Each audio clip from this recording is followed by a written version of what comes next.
Alors, bonjour à toutes et à tous. On avait envie, quatre amis, de contribuer en fait à ce cycle de vidéos inauguré par Michel Vanny, qui a été appelé Accueillir le virus.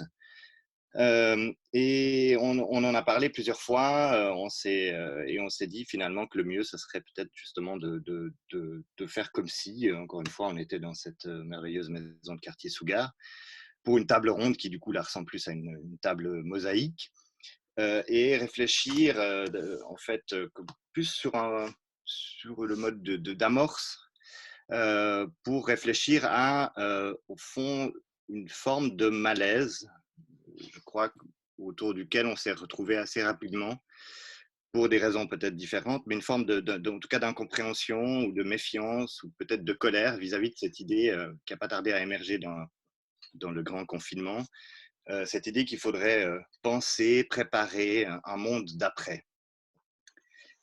Et donc, on aimerait essayer de fabriquer quelques billes qui nous aident à penser comment ce truc-là peut exister, cette pensée du monde d'après. Comment est-ce que cette pensée nous atteint et peut-être aussi pourquoi est-ce qu'on n'est pas atteint par cette idée du monde d'après? Est-ce qu'on a le droit de ne pas se sentir vraiment concerné? Alors, on va commencer par quatre petites impulsions et puis discuter un peu ensemble. Et donc, je me lance. Et donc, commencer par dire que je vis le grand confinement en France, et j'en parle au présent parce que pour moi, pour des raisons obscures de logistique et de décision gouvernementale, les choses n'ont à peu près rien changé. Euh, il n'y a pas de déconfinement en ce qui me concerne, mais cette chose-là m'a saisi presque par surprise, et même m'a saisi avec un peu de retard. C'est-à-dire que j'ai mis du temps à comprendre un peu ce qui se passait. Et, euh, et comme le disait Michel dans une autre vidéo, et comme la plupart des gens qui font des vidéos ces temps-ci, je fais moi-même partie des privilégiés du confinement. Mes revenus ne sont pas en danger, disons, à court terme. Mes activités, au fond, je peux les faire comme presque normalement. Et puis même, en fait, sur le plan sentimental, c'est presque un cadeau merveilleux, ce confinement, puisqu'il me permet de passer du temps avec mon amoureuse, et ça, c'est quelque chose qui nous avait beaucoup manqué ces derniers temps. J'expérimente la colocation à plusieurs, c'est un truc que je pensais jamais expérimenter. Et je vis avec deux grands chiens. Vous savez, ces grands chiens qui sont très dépendants affectivement, qui vous demandent toujours quelque chose, c'est ceux que je préfère. Donc c'est plutôt chouette. Mais malgré tout, les premiers jours, j'étais un peu sonné. Je me suis beaucoup demandé comment ce que je pensais savoir un peu faire dans la vie, au fond, allait pouvoir encore, je ne sais pas, raisonner ou servir dans la situation présente. Puisque ce que je fais dans la vie, enfin la plupart du temps, c'est explorer, décrypter les grandes visions du futur. Et ces visions du futur, elles sont problématiques souvent parce qu'elles écrasent le présent. Elles anesthésient en fait notre capacité à nous connecter à nos ressentis et à nos expériences pour, par exemple, penser les objets techniques. On pense au futur des robots, l'intelligence artificielle, mais on voit assez peu de choses, en tout cas dans le débat public, sur qu'est-ce que ça veut dire faire monde avec des, euh, des objets techniques. Et par exemple, celui qu'on est en train d'utiliser là, la vidéoconférence, on pouvait même penser les premiers jours que ça allait changer et qu'on allait se mettre à s'intéresser à ce qui nous permet de vivre aujourd'hui, la logistique, les vidéos, etc. Mais en fait, à ma connaissance, il y a eu très peu de choses là-dessus. C'est-à-dire le stock de pensée disponible n'a pas tellement été renouvelé là-dessus. Au contraire, en fait, on a vu émerger toutes sortes de discours qui se laissaient apparemment pas du tout affecter par ce qui se passe. Il y avait ce spot publicitaire de Proximus, un des gros opérateurs de téléphone en Belgique, qui nous montrait le déploiement de la 5G avec des gens qui allaient au boulot, avec des gens qui faisaient des conférences, des réunions de travail, collés les uns contre les autres, en train de se passer des stylos, etc. Donc vraiment comme si rien ne s'était passé. Ça, c'était en avril, quoi. Ou alors cette grande course en avant pour penser le monde d'après, avec des tribunes, avec des collectifs, avec Et oui, où en fait, j'ai l'impression on rejoue le truc, quoi. C'est-à-dire on se projette, on imagine, on dessine des grandes visions. Il faudrait qu'on soit plus gentil, il faudrait qu'on soit plus solidaire, il faudrait que qu'on pense, qu'on arrête de la déforestation, etc. Alors je dis pas qu'il n'y a pas plein de choses à faire dans ce fameux monde d'après. Si je parle juste de mes potes, il va falloir trouver du travail aux pilotes de ligne au chômage, il va falloir aider les artistes, il va falloir encourager le fait qu'on boive du vin local pour soutenir nos vignerons, ou alors il va falloir essayer que l'enseignement à distance dans les écoles, les gymnases et les universités ne se tourne pas systématiquement au carnage social, au décrochage des plus précaires, etc., etc. Mais on pourrait multiplier encore les exemples.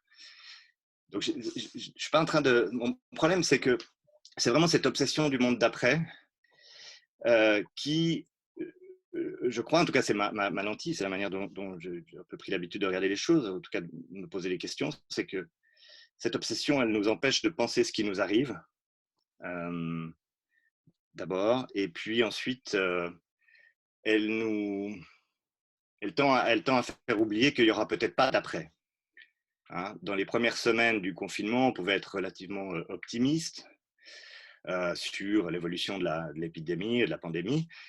Mais ensuite, on a vu sortir des papiers vraiment alarmants. Juste un exemple, le journal scientifique international Science, 14 avril, qui parle de 2024 comme horizon pour la fin de la pandémie, juste dans 4 ans. Donc là, le monde d'après, il commence un petit peu à se faire désirer.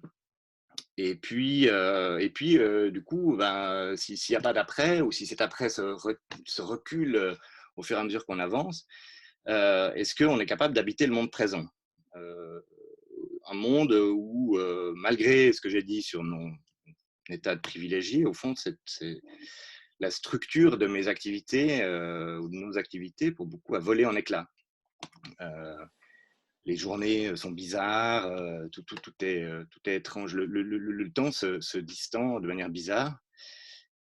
Et alors là-dessus, le temps a passé et j'ai commencé progressivement à m'apercevoir que si j'ai de la peine à croire à un monde d'après qui serait peut-être sympa, tout comme j'avais déjà de la peine à y croire avant la pandémie, de toute façon, en fait, moi, cette inscription dans le présent que je désirais, en fait, j'y arrive pas. Euh, et je me sens, et c'est quelque chose que j'espère aller un peu au-delà du témoignage, mais je me sens emprisonné dans la bonne vieille temporalité, en fait, linéaire, où le présent n'est qu'un accident dont on va sortir sans cicatrice. Et surtout, c'est une sorte d'étape intermédiaire vers un futur qui sera potentiellement mieux ou plus intéressant ou plus riche, etc. Et donc, le présent, dans ce cadre-là, c'est un temps compté. Hein, c'est un temps qui est segmenté et qui doit être rempli de manière efficace et productive, et où on doit faire quelque chose du temps. On entendait beaucoup ça au début. Il faut réussir son confinement. Aujourd'hui, il faut réussir son déconfinement. Donc, je ne crois pas être le seul dans ce cas-là à fonctionner en fait dans le logiciel du monde d'avant, où on construit sa vie tant bien que mal par briques dans une trajectoire où les briques en fait qui sont, je sais pas, des actions, des réalisations, lire des articles, en écrire, faire des vidéos, etc., sont en fait des sortes de modules qui doivent être en lien fort et se renforcer les uns les autres, hein, comme un jeu de construction. Et je crois que j'ai l'impression que le problème, il est vraiment là, c'est dans cette question du lien fort entre les différents aspects de nos existences. Et que peut-être que penser le monde du présent, ça serait de distendre un peu ces liens forts et laisser les choses flotter de manière un peu plus incertaine. Mais encore une fois, moi, je n'y arrive pas.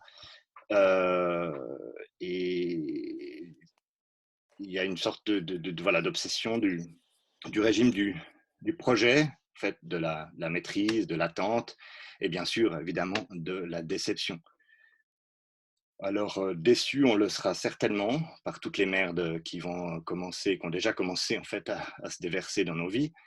Mais le point que je voulais en fait, proposer à la reprise par vous, les gars, et puis j'espère par d'autres ensuite, c'est cette idée qu'il ne devrait pas y avoir de monde d'après, hein, Si on prenait vraiment au sérieux le temps comme autre chose que comme un fil sur lequel on agence tant bien que mal un maximum de trucs, il n'y a pas d'après. Il faudrait revenir sur une redéfinition de qu'est-ce que c'est que le temps, en fait. Mais encore une fois, j'y arrive pas. Et mon expérience du confinement au présent, justement, enfin, c'est-à-dire comme un état actuel, a cristallisé ça en moi, en fait, qui était là depuis longtemps, je crois, c'est qu'il n'y a plus ni après, ni maintenant. Euh, mais voilà, donc maintenant, je laisse la parole à David pour nous parler peut-être un peu plus du passé, s'il a envie.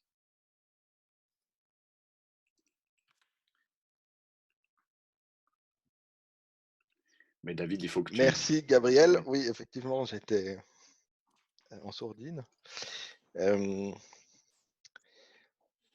Effectivement, j'aimerais commencer par dire que on vit quand même une période inédite par le fait que 4,5 milliards, alors c'est un peu un truisme, hein, mais puisque c'est inédit dans la mesure où les derniers qui ont dû connaître une grande pandémie et des mesures telles qu'on connaît maintenant sont morts depuis longtemps, puisque c'était lors de la grippe dite espagnole de 1918. Donc on vit effectivement une période inédite. Il y a 4,5 milliards de terriens qui sont confinés durant une partie du printemps 2020, une partie peut-être l'entier du printemps 2020, que ce soit un confinement strict ou non, brutalement ou soudainement, les modes de vie, les habitudes changent rapidement pour les 2 tiers de l'humanité. Donc, dans son ampleur, cet événement-là, ce qui a entraîné le confinement est inédit. Qu'est-ce qui a entraîné ce confinement? C'est un virus de l'espèce des SARS-CoV, qui est le petit nom de coronavirus causant des syndromes respiratoires aigus sévères. Alors, pour faire un clin d'œil à Michel Vanny lors de sa première vidéo, hein, ce type de virus-là, cette espèce de virus-là est connu, en tout cas on connaît la bête, il y en a déjà eu. Là, il s'agit, si on veut, du deuxième, mais effectivement, il est déjà apparu sous une autre forme il y a une vingtaine d'années. Le confinement, c'est vraiment une mesure radicale qui entame largement la liberté de mouvement, la liberté de travail, de réunion, d'entreprise, notamment. Le confinement a pour cause de rompre les liens, en tout cas provisoirement, de distancier, d'enclore, d'empêcher, de limiter. Et en fait, ces incidences sont telles qu'il nous paraît important de s'y arrêter, c'est-à-dire s'arrêter à l'expérience que l'on peut tirer de ce confinement. Et effectivement, dans l'esprit de cette vidéo, plutôt s'arrêter sur l'expérience que ce présent du confinement nous donne, nous fait apparaître, plutôt que de s'engager dans effectivement une analyse, une réflexion prospective sur l'après, ou sur une introspection sur les bien fondés ou non des mesures de confinement, comme réponse à la propagation du virus, puisque c'est aussi l'un des 2 grands thèmes, je trouve, qui sont très présents dans les discussions, dans les médias, dans les réseaux sociaux. C'est qu'est-ce qu'on va faire après et est-ce qu'on a bien fait d'agir ainsi. Et effectivement, ce qui m'intéresse et ce que j'aimerais partager avec vous, c'est ce confinement, qu'est-ce que cela me fait, provoque, quelle expérience permet-il? Et bon, il y en a plusieurs, mais j'aimerais en partager une. Alors moi, je vis un confinement suisse, et je dirais que la Suisse, en tout cas la Confédération, a mis en place des mesures qui induisent un confinement ou qui provoquent un confinement. Elle n'a pas imposé un confinement ou un couvre-feu, c'est-à-dire la fermeture et l'interdiction de se rendre dans l'espace public, sauf sauf pour pourvoir à ses besoins essentiels. Donc, en fermant écoles, commerces, dits non essentiels, les restaurants, les lieux de loisirs, en interdisant les regroupements de personnes, en recommandant de ne pas mélanger les générations, ni les ménages, de rester chez soi le plus possible et de travailler à la maison pour ceux qui le peuvent. Ces mesures ont eu comme conséquence, comme première conséquence, je crois, pour moi en tout cas visible et immédiate, c'est une baisse fulgurante des flux de personnes. C'est-à-dire que soudainement, presque tout ce qui nous invite à sortir de chez soi, chaque jour, n'était plus à notre portée. Ça a une autre incidence sur le temps également, le temps des journées en tout cas, pour moi, s'est transformé, s'est concentré autour du cercle familial le plus restreint, et les horaires de bureau n'avaient plus tellement de sens puisque, en somme, les bureaux n'existaient plus. Les routes, les autoroutes, mais aussi les rues piétonnes du centre-ville, les boulevards, les places, les arcades, se sont retrouvées soudainement nues. Et on a, je trouve, vécu un phénomène ou une expérience de baisse de flux de personnes, et je dirais même de reflux. J'aimerais utiliser ce terme, hein, le terme de reflux qui veut exprimer vraiment ici le retour à la retraite. On reste chez toi, chez soi. Et ma première réaction face à cela, bon, passer le côté, la première sidération, c'est de ne pas effectivement penser à l'après, au moment où les automobiles inonderaient à nouveau les espaces publics et les routes, mais de penser plutôt à un avant, hein, pas à celui de 2019 ou de celui juste avant les mesures de confinement, mais à un avant, peut-être d'avant-guerre ou d'entre-deux-guerres. C'est bien sûr un avant que je n'ai pas connu et donc j'ai plus de fantasmes que de certitudes. Hein, un temps où la voiture était un objet marginal, où le réseau routier était peu développé, les voyages hors des frontières rares et circonscrits principalement aux pays limitrophes, un temps où les gens étaient davantage tournés vers leur cellule familiale, se déplaçaient moins pour travailler, au fond un temps d'avant la société de consommation où l'on confectionnait et reprisait ses vêtements. Et c'est cette expérience que je pouvais observer dans la rue, dans les espaces publics, qui m'ont, de baisse de flux de personnes qui m'ont fait tout d'un coup me projeter dans ce passé-là. Mais en même temps, ce regard rétrospectif est un trompe-l'œil parce que le seul reflux de personnes dans l'espace public ne suffisait pas à s'imaginer vivre en 1931 en Europe occidentale, en Suisse, à Lausanne en l'occurrence. Parce qu'on était confinés, certes, mais surconnectés, enfin on l'est toujours, hein, surconnectés à Internet, les habits, les plats, les objets techniques divers sont livrés devant notre porte comme à Noël, le chauffage central n'a pas failli, l'électricité est distribuée normalement, la chaîne du pétrole n'a pas été interrompue, les services de voirie fonctionnent, bref, tout le monde, enfin notre monde, ce monde de 2020 n'a pas été englouti dans une faille de l'espace-temps. Mais tout de même, cette expérience de retour en arrière vers 8 décennies plus tôt permet quand même de prendre quelques distances et à se dire que notre monde, celui de 2020, est sérieusement contrarié. Un petit exemple, sur un bus lausannois tout drapé des couleurs d'une compagnie low cost, figurait le slogan « Le premier grand réseau social d'Europe ». Alors que depuis maintenant 2 mois, voyager entre les grandes villes d'Europe, comme prendre le bus entre Saint-François et Lutry, est devenu en l'espace de quelques heures, et ce pour quelques semaines ou quelques mois, impossible et même impensable. Alors que dans le même temps, une simple lettre pour la France voisine met 3 semaines à parvenir à sa destinataire. Donc on est dans un monde de 2020 qui est manifestement contrarié, même empêché, et entretient en tout cas des cousinages avec le monde d'entre-deux-guerres ou même d'avant-guerre. Et se voir confronté à une image ou une idée d'un monde d'avant m'a permis à moi de prendre la mesure de tout ce qui a été entrepris ou bâti depuis lors. Et tout ce qui a été bâti, entrepris, qui est devenu soudainement pour moi surdimensionné, abondant, trop abondant ou superflu. Comme les piliers soutenant un tronçon d'autoroute qui sont plantés comme des lances dans une forêt où je me promenais et où coule une petite rivière. Et je me suis soudainement demandé pourquoi est-ce qu'on a coulé ces milliers de tonnes de béton pour quelques centaines de voitures maintenant qui utilisent ce tronçon. Pourquoi avoir construit des parkings souterrains qui n'ont presque plus de voitures à avaler, des hypermarchés dont 10% de la surface commerciale est accessible? Pourquoi est-ce qu'on a un aéroport dimensionné pour absorber 50 000 voyageurs par jour et qui en accueille désormais plus qu'une petite centaine? Voilà, à quoi bon toutes ces rues marchandes, ces places, ces immeubles, ces bureaux, tous ces grands buildings de bureaux qui sont vides? Et en fait, je crois que j'ai fait ce que j'ose appeler une expérience des vestiges. C'est-à-dire que les grandes infrastructures de transport, les espaces publics, les aéroports, les gares, les routes, les parkings, tout ce qui est un peu symbolique de notre monde d'après-guerre a été soudainement délaissé de ses usagers toutes ces infrastructures ont été entretenues, mais ne répondent plus du tout aux besoins pour lesquels ils avaient été bâtis, érigés. Et ils sont comme devenus des témoins d'un mode de vie, d'usage, de concepts de mobilité devenus soudainement caducs. Et en même temps, c'est des agents et des vecteurs du récit de notre monde contemporain.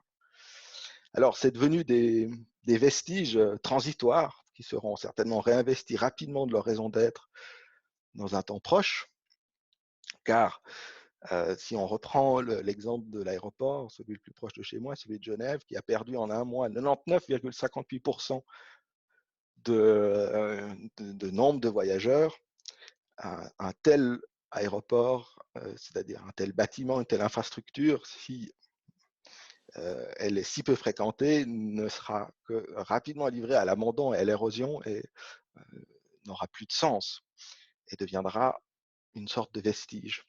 Et voilà, c'est cette expérience des vestiges que je voulais partager. Et donc, effectivement, le premier mouvement a été pour moi de, voilà, de m'imaginer dans les années 30 ou 40 et de voir effectivement soudainement tout un pan ou toute une portion des territoires qui était comme suspendu ou dévolu à une réaffectation prochaine ou au délaissement. Alors, je ne dis pas qu'en promenant dans Lausanne, j'avais l'impression d'être à Persépolis ou à Pompéi, mais je pense que c'est quand même une expérience, c'est une des expériences les plus prégnantes que j'ai pu faire face à effectivement quelque chose qui était en veille ou un paysage qui avait eu une vie et qui était pour l'instant suspendu sans qu'on sache s'il y avait moyen d'imaginer que ça puisse repartir.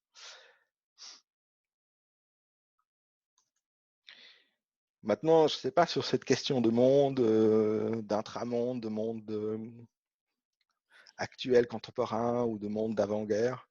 Je ne sais pas si toi, Philippe, ça t'inspire quelque chose sur la question des mondes. C'est ça qui t'intéresse dans cette période de confinement? Bon, alors merci David de me parler on parlera en effet de monde. Mais j'aurais commencé par dire que j'étais un peu comme Gabriel. J'ai mis du temps à réaliser ce qui se passait.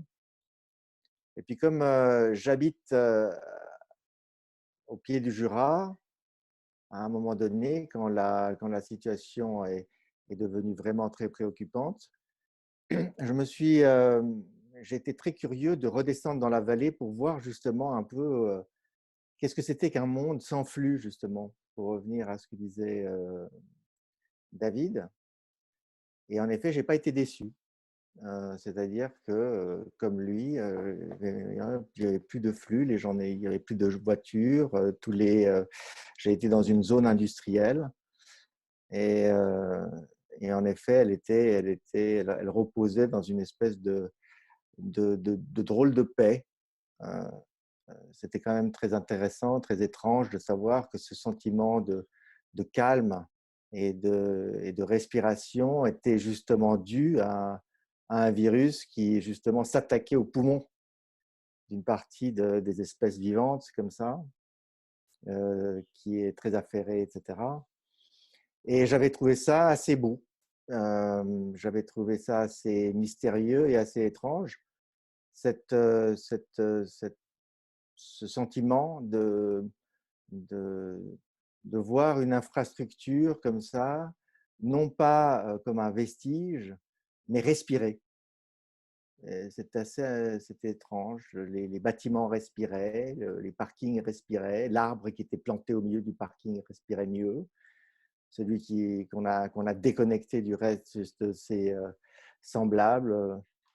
Et il y avait un sentiment assez agréable, vraiment de grande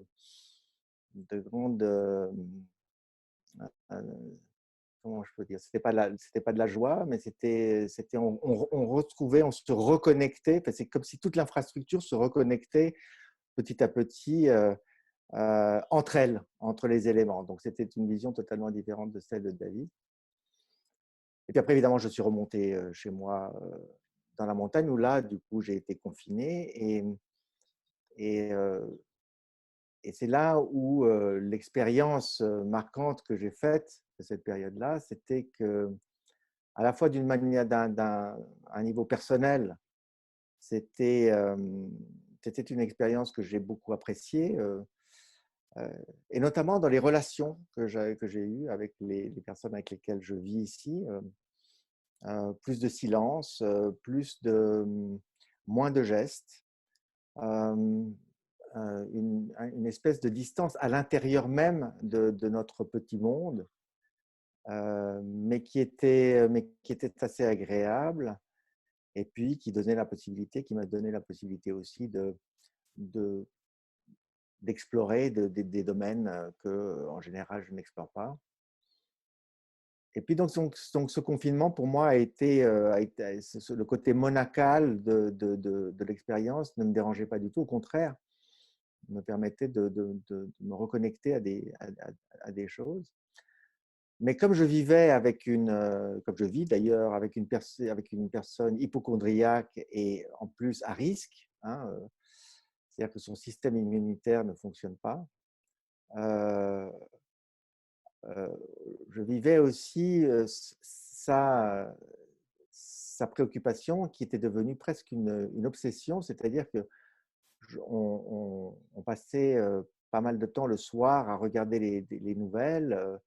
Elle passait pas mal de ses heures de nuit à aller regarder quelles étaient les évolutions de la pandémie, etc. Et puis, à table, on parlait beaucoup, elle nous donnait des communiqués de presse sur tout ce qui se passait, etc.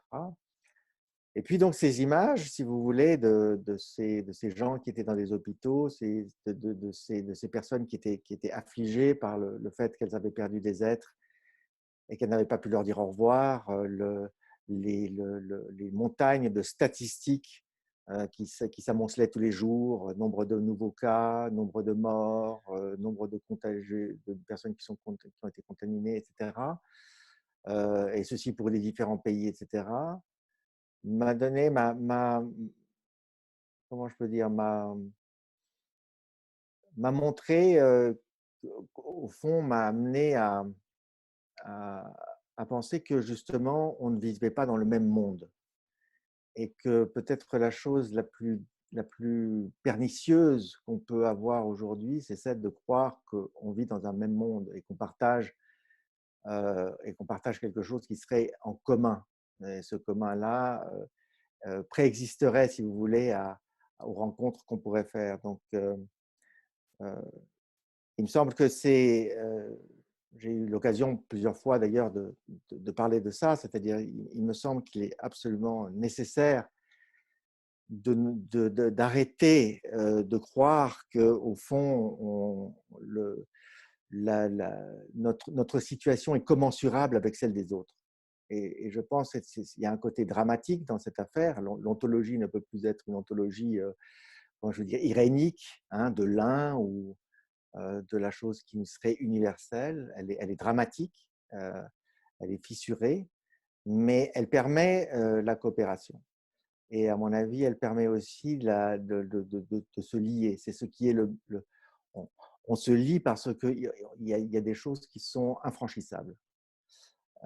Et donc, j'avais trouvé des choses ici qui étaient une jolie citation de Jacob von Uexküll, donc justement à ce sujet de la nécessité, et pour moi c'est peut-être ça le message que j'aimerais faire passer aujourd'hui, c'est la nécessité de changer notre manière de concevoir le, le, le monde, et en premier lieu d'abandonner cette notion du monde, ce mot, le monde, qui nous donne l'impression qu'il y a une totalité qui peut rassembler toutes les expériences, toutes les vies, toutes les existences en une chose qui serait commune. Alors évidemment, il y a l'univers, ça existe, la Terre, ça existe, les grues, ça existe, les licornes, ça existe. Enfin, il y a toutes de choses qui existent, mais ce qui n'existe pas, c'est la chose qui pourrait nous donner ce sentiment d'universalité. Et à mon avis, encore pire que ça, comme mensonge, c'est le destin commun. C'est pas parce que nous sommes tous voués un jour à mourir, qu'on a un destin et surtout qu'on a des réalités qui sont justement comparables et qui sont même communicables. Donc, je vous lis cette citation de Jacob von Wechsel. Je ne sais pas si on prononce comme ça d'ailleurs. Et la voilà. Ce fut une erreur de croire que le monde humain offrait une scène commune à toutes les créatures vivantes. Chaque créature vivante dispose d'une scène spécifique, tout aussi réelle que la scène spécifique de l'être humain. En faisant cette découverte, nous acquérons une vision entièrement nouvelle de l'univers. Celui-ci n'est pas composé d'une unique bulle de savon que nous avons gonflée au-delà de notre horizon jusqu'à l'infini, mais de millions et de millions de bulles de savon étroitement délimitées qui se regroupent et se croisent partout. Donc voilà, je pense que pour revenir à cette idée de se projeter, de ce qui semblerait être un comportement, enfin une réaction qui serait naturelle, celle de se projeter, je pense que, et qui, à mon avis, est politiquement et existentiellement quelque chose qui est non seulement difficile à gérer, mais qui est néfaste dans la mesure où justement cette compulsion à se projeter dans le futur empêche non seulement de vivre le moment présent, si vous voulez, de l'écraser au moment même où il se passe, mais aussi ne permet pas aux choses d'émerger, ne permet pas une autre relation qui ne serait pas celle de contrôler quelque chose, mais qui serait celle à partir de l'expérience, de laisser les choses émerger sans vouloir les prédire. Parce que, à mon sens, là, c'est dans la mesure où on croit qu'on a un destin commun, on est tous en train d'essayer de réfléchir sur qu'est-ce qui va arriver demain. Si au contraire, on est persuadé, comme je le suis, qu'on vit dans des mondes séparés et que même la notion de monde n'est pas une notion crédible, on vit dans des espaces-temps, si vous voulez, séparés, qui sont connexes, hein, comme le dit Wixul, qui se coupent et se recroisent comme ça, certainement, ce qui permet la négociation, ce qui permet la coopération et ce qui permet aussi aux choses d'émerger. Sinon, on est toujours pris dans une mentalité qui voudrait retrouver ce qui a été perdu, ce qui est à mon avis un des grands malheurs de l'écologie, c'est-à-dire cette notion de les retrouver, ce qui a été perdu. Et de la même manière, et puis je vais peut-être finir sur ce concept-là, d'être plus sensible à l'étrangeté qui nous relie plutôt qu'à ce qu'on aurait en commun.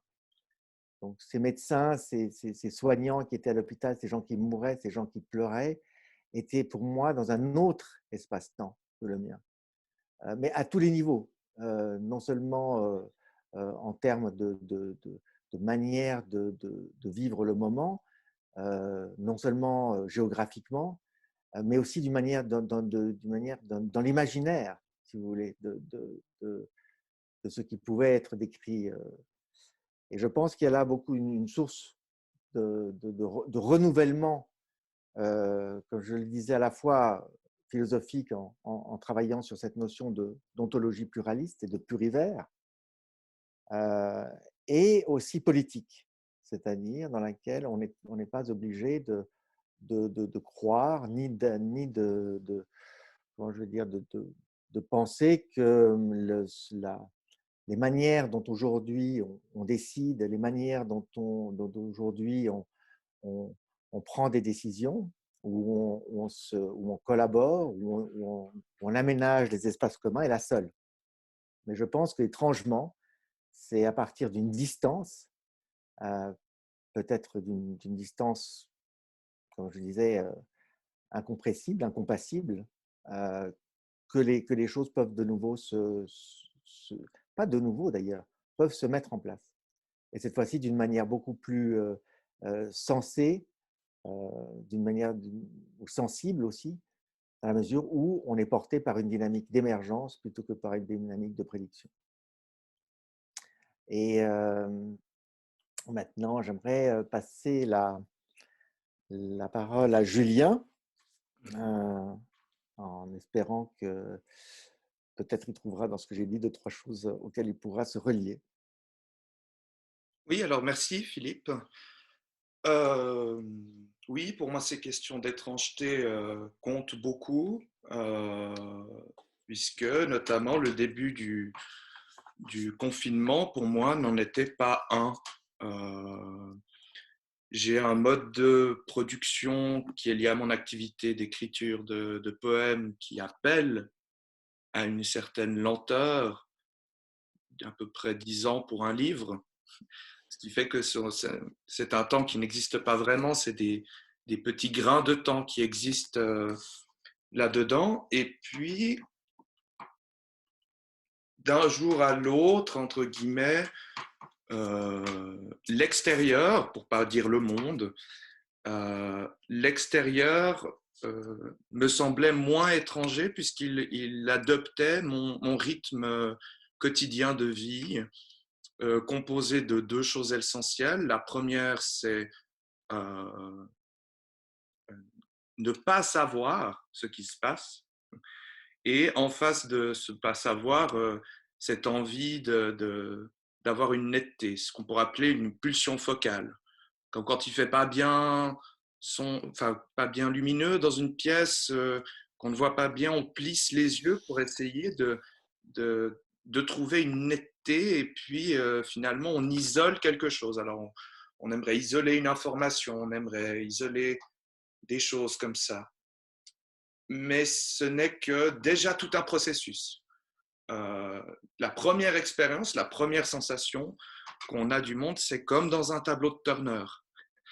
Et ça, je trouve ça extrêmement agréable parce qu'on peut se balader dans le flou. On garde toujours une netteté, comme là, je suis au premier plan devant la caméra, mais derrière, il y a des objets qui sont de plus en plus flous et qui existent quand même avec moi, qui font partie de ces choses-là.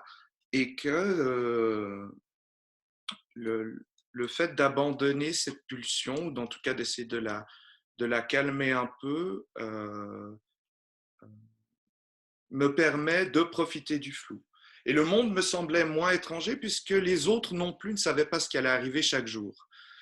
Ne savaient pas ce qui allait arriver demain, ce que serait un demain ou s'il y en avait. Résultat, dans ce qui s'appelle déconfinement en Suisse, mais que j'appellerais plutôt confinement externalisé, eh bien, il y a quelque chose de cet ordre-là. Maintenant, ça change quand même des choses. Ça change des choses selon les situations de chacun. Et puis, il y a pu avoir, en tout cas pour moi, heureusement, des transferts dans ces choses-là. Le virus est un peu arrivé comme le précepteur dans une pièce de Molière qui empêche l'amoureux de voir la jeune fille. On ne peut pas retourner à un contact direct. On ne peut plus prendre ses amis dans les bras, non pas parce que le gouvernement aurait décidé ou non. C'est juste que c'est une troisième personne qui vient en plus.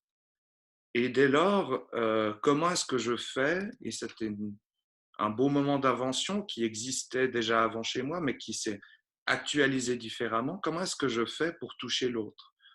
Comment je fais pour le prendre dans mes bras? Sans le faire, bien sûr. Et là, m'est venu de manière assez logique, je l'ai compris plus tard, le fait d'enregistrer des petits textes, d'enregistrer des choses que j'enverrais comme une lettre à l'autre euh, pour que quelque chose se passe. Et je l'ai compris, j'ai compris ce mouvement plus tard en retombant dans une lecture de Barthes sur le langage amoureux, où Barthes précise: le langage est une peau, je frotte mon langage contre l'autre. C'est comme si j'avais des mots en guise de doigts ou des doigts au bout de mes mots.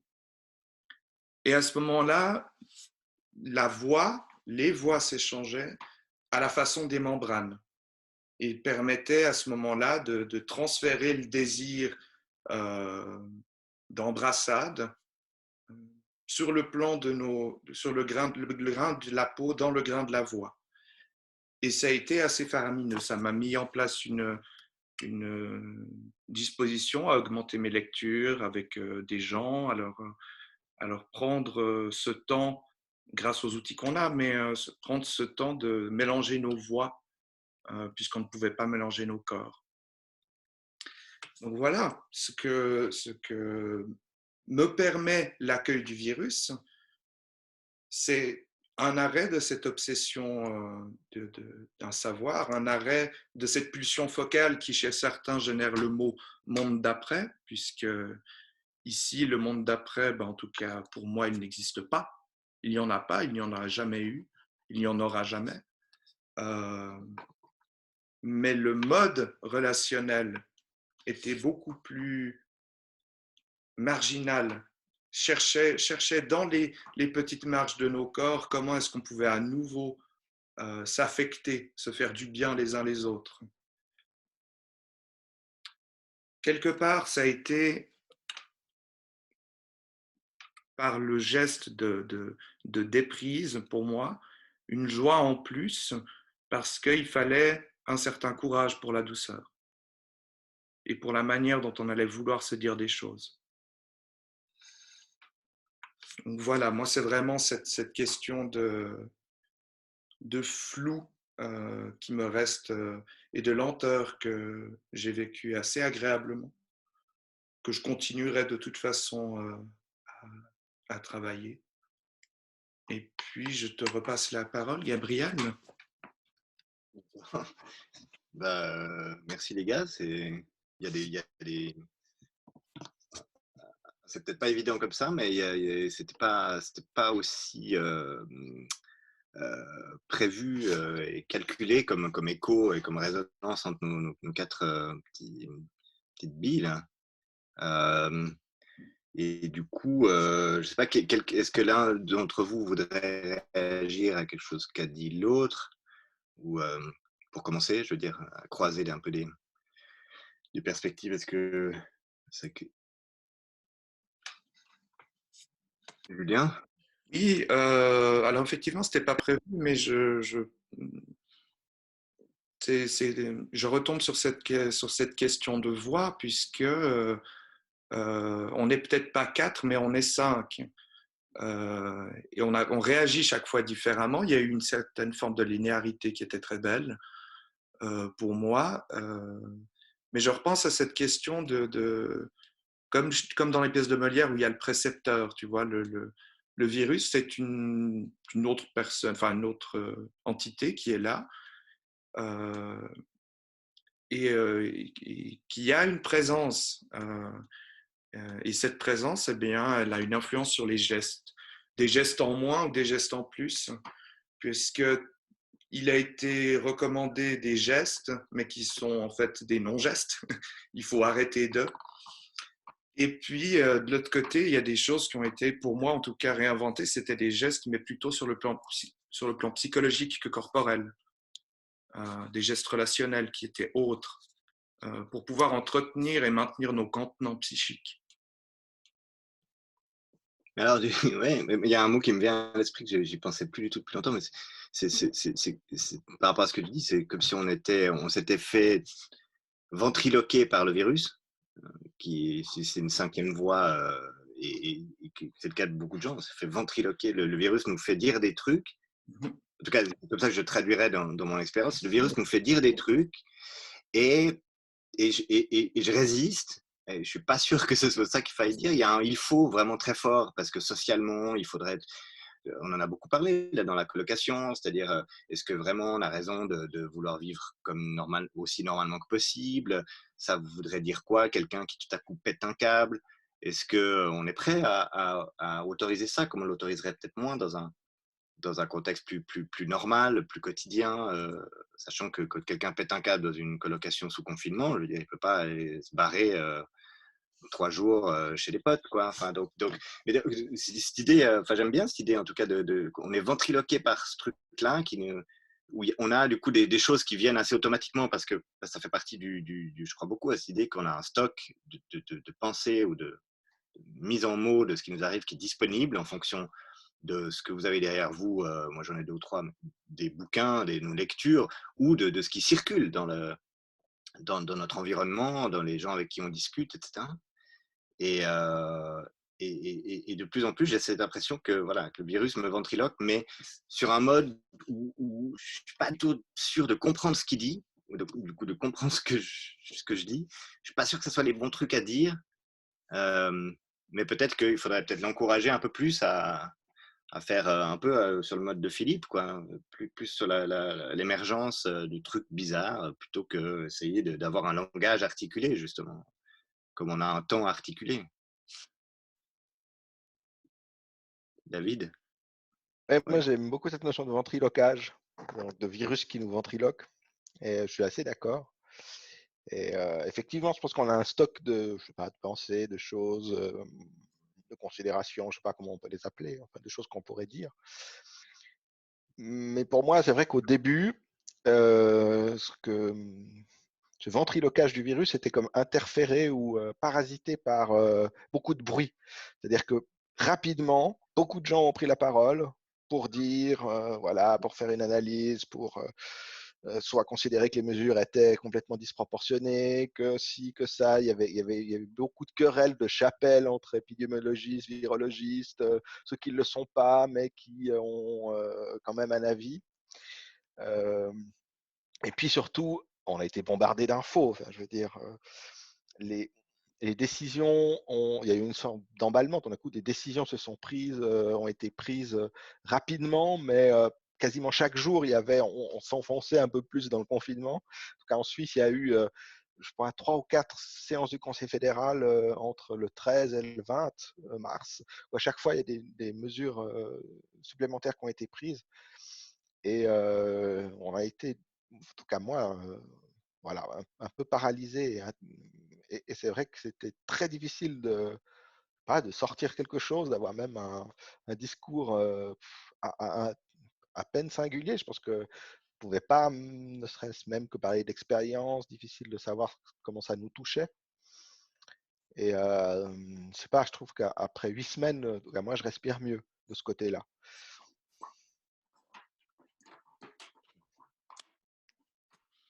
Philippe, tu veux dire un truc par rapport à ça ou t'as pas de micro? T'as pas de micro. Ouais, ouais, ok, c'est bon là. Donc, sur le ventriloquage, je ne sais pas trop ce que ça veut dire. Le virus, c'est quelque chose qui existe sans exister. C'est quand même un truc très bizarre. Ok, il n'y a aucune finalité, je veux dire, à part se répliquer, quoi, ce qui est insensé comme forme de truc sur Terre. Bon, donc lui, je lui donne pas beaucoup je lui donne pas beaucoup de compétences. Mais par contre, ce qui est assez amusant, c'est que cette chose qui existe sans exister, quoi, quand même, elle a mis à l'arrêt un système monstrueux.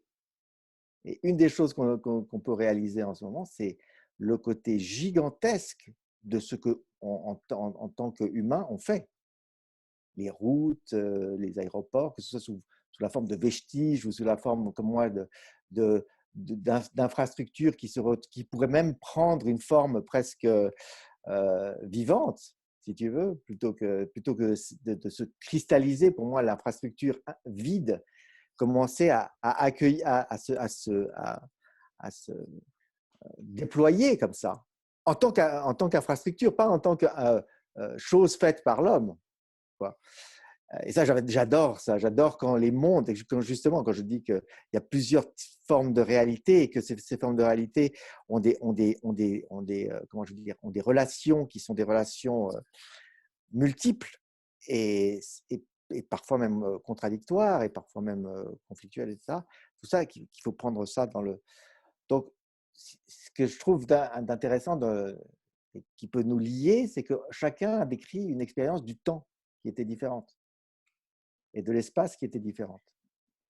Euh, et, euh, et dans la partie de lenteur que mentionnait Julien, que j'ai ressenti aussi très fortement, c'est ce ralentissement comme ça, et sa jouissance, c'est-à-dire la jouissance du myope, quoi, celui qui finalement n'a plus à justifier le fait que sa vision n'est pas 20 sur 20, quoi, que sa vision est acceptable, est socialement acceptable.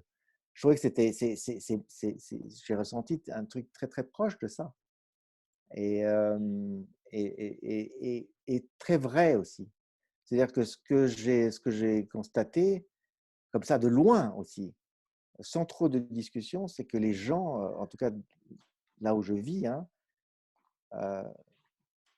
eh bien, ont profité de ça aussi.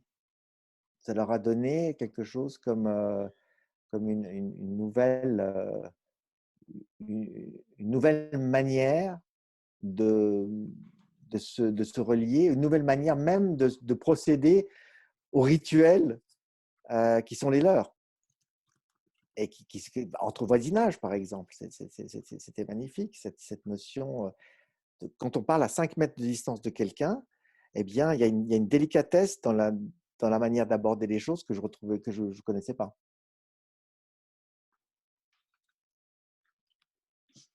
En tout cas, on pourrait se dire que c'est pas sûr qu'il y ait de monde d'après, c'est pas sûr qu'il y ait de déconfinement, mais que ces enjeux de temps, d'espace vont nous poursuivre encore longtemps, et que peut-être que du coup, cette expérience et donc aussi d'une certaine manière, cette vidéo peut quand même contribuer à enrichir un peu pour prendre un terme que tu aimes bien, Philippe, à enrichir l'expérience. Mmh. Et je crois on va arrêter l'enregistrement ici, en espérant, pour celles et ceux qui nous ont écoutés, que ça vous a aussi aidé à questionner un peu ce qui vous arrive, ce qui vous est arrivé.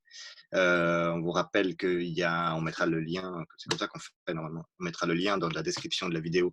Il y a un pad, un espace d'échange écrit qu'on a mis en place pour le groupe vaudois, pour discuter autour de ces vidéos et préparer aussi pour le coup une forme en tout cas de plus tard, avec d'autres réflexions, d'autres discussions, si possible en physique à la maison de quartier Sougar. Et voilà, vous donne rendez-vous pour un nouveau rendez-vous, comme on dit. Et merci copains, c'était chouette de discuter de tout ça avec vous en tout cas. Et Merci à toi, Gab. Merci. Mais merci à vous tous. Enfin, merci à vous qui Merci. regardez. Merci au monde entier.